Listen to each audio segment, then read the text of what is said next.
All right, everyone. The European summit was a disaster for Angela Merkel, while the Visegrad Four came out victorious.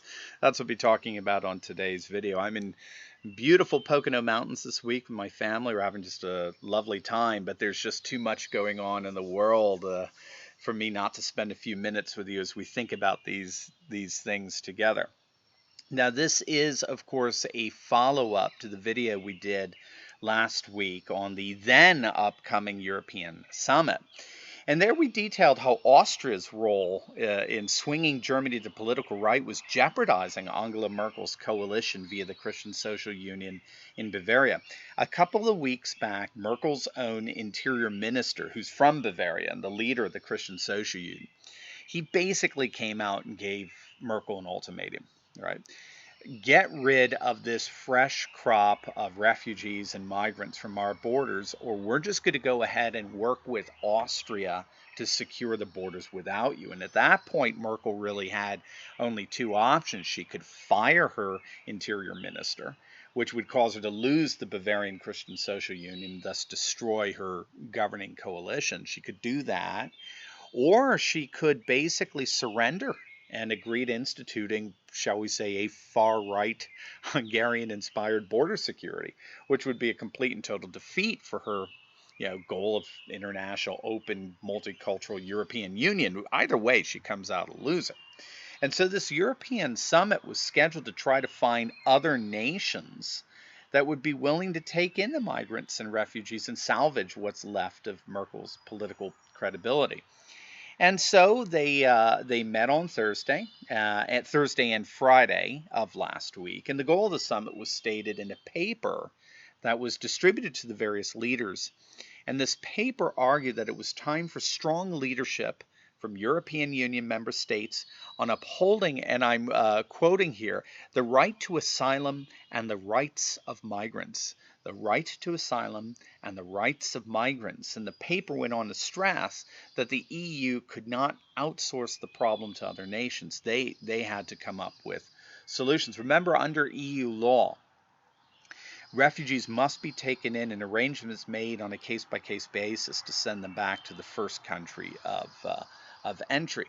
But at the summit, we saw the emergence of the power and influence of the Visegrad Four, a coalition of Central European states, Hungary, Poland, the Czech Republic, and Slovakia, along with Austria and Italy. And we might call this here the Visegrad Four coalition, which demanded fundamentally three things from the summit.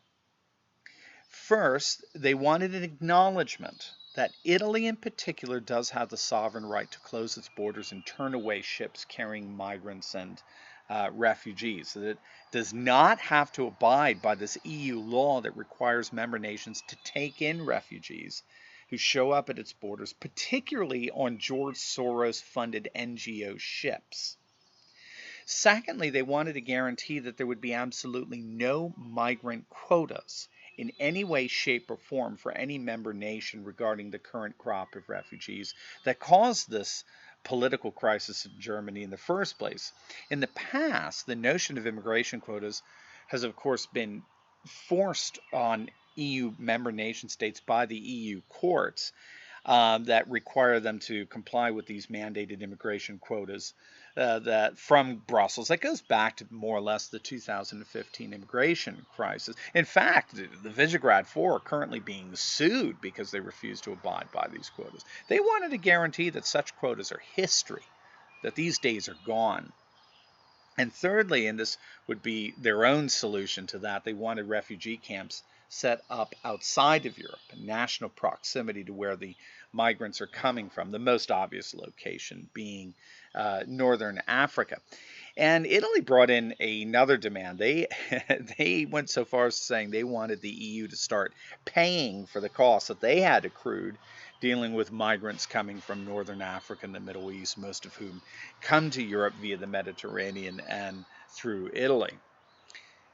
Obviously, it looked like it was going to be 2 days of very intense meetings here at this summit.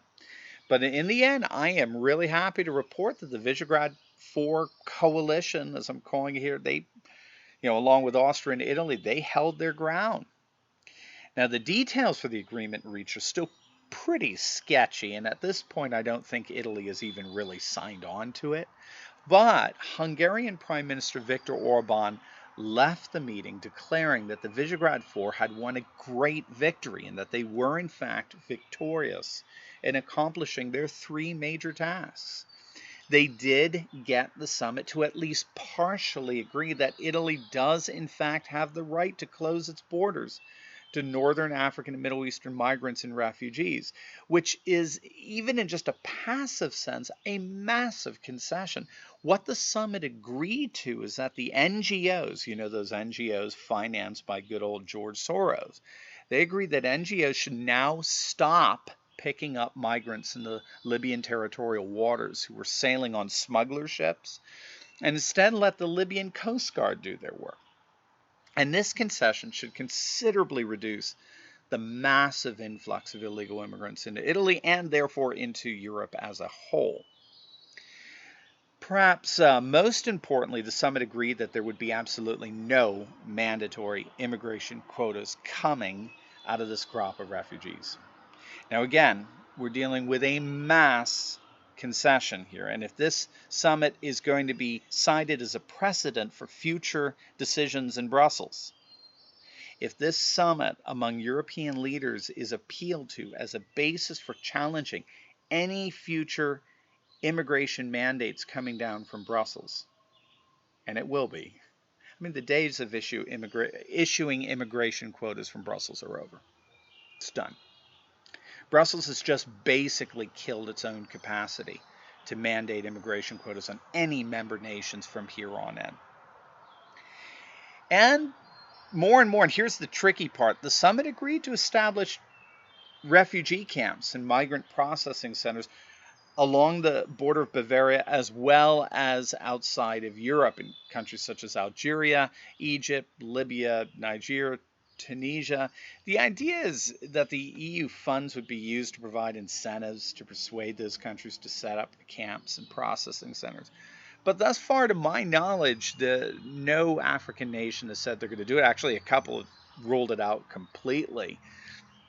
And so, in many respects, the deal that was struck by these EU nations is already being criticized as ridiculously vague and thin, with real no solution in sight.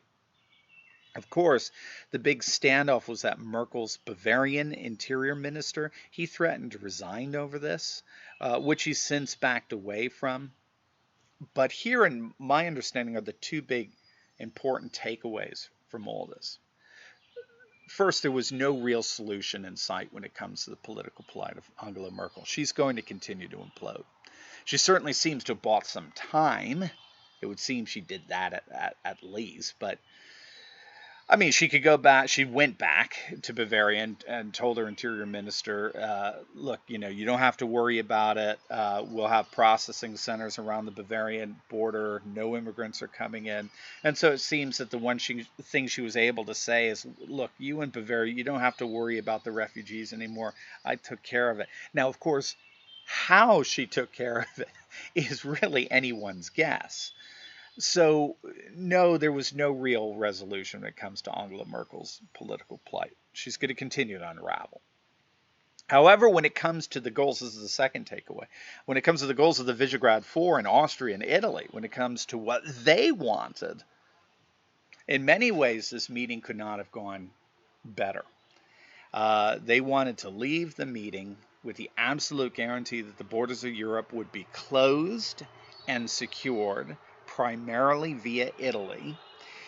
And that was, on the one hand, what they wanted. And they wanted a guarantee that the days of immigration quotas mandated from Brussels are over.